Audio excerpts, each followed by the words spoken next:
But in terms of the myth that football clubs are just awash with money and they're just holding all this money back and their staff are being furloughed, that is not the case. But on the face of it, you may think it doesn't look good. Obviously, because it's a company with a lot of money, one may assume. But this is a strategy that the government have offered to all companies. Now, if the government then say that companies who can afford not to do it aren't eligible to do it, then they're not eligible to do it. I don't see how you can offer any company to say that this is what we will do for any business and then criticize them when they do it. But because there's two, Liverpool won the Champions League, they've got rich billionaire American owners, they've got loads of money. But for every football club, they're in the same boat.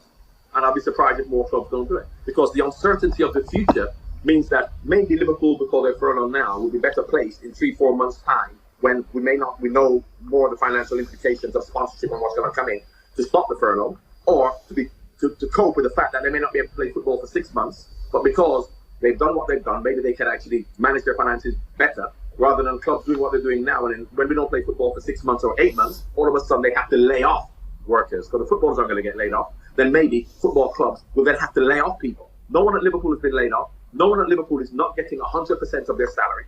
So the fact that it's not coming from Liverpool is neither here nor there as far as I'm concerned. But more importantly, when people like Piers Morgan are talking about, billionaires, owners in America who've got loads of money and the club made, 29 million pounds profit. If you understand how the business works, you have to understand that if Liverpool posts a profit in March 2020 of 29 million pounds before tax, after tax it may be 20 million pounds, that is going to be gone in 3 weeks. So this whole idea that football clubs are just awash with money and they have money to spend and they have money in their pockets, so therefore they can afford to do this, that's crazy. They make loads of money, but they spend loads of money. That has a lot to do with the salaries they pay the players, which is a completely separate issue. And one, if you want to discuss that at a later date, you say whether they're paid too much, that's another issue. But in terms of the myth that football clubs are just awash with money and they're just holding all this money back and their staff are being furloughed, that is not the case. Now in these times, unprecedented times, when the financial situation is as it is, we're now saying, oh, football clubs have overspent, they spend too much money on their players.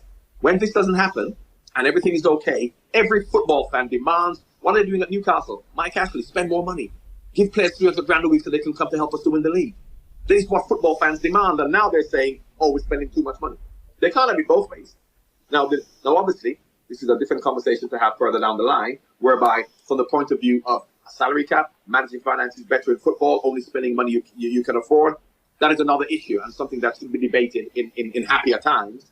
But you can't look at what's going on now and now come and say that football clubs are spending too much money, because that is what the football fans demand.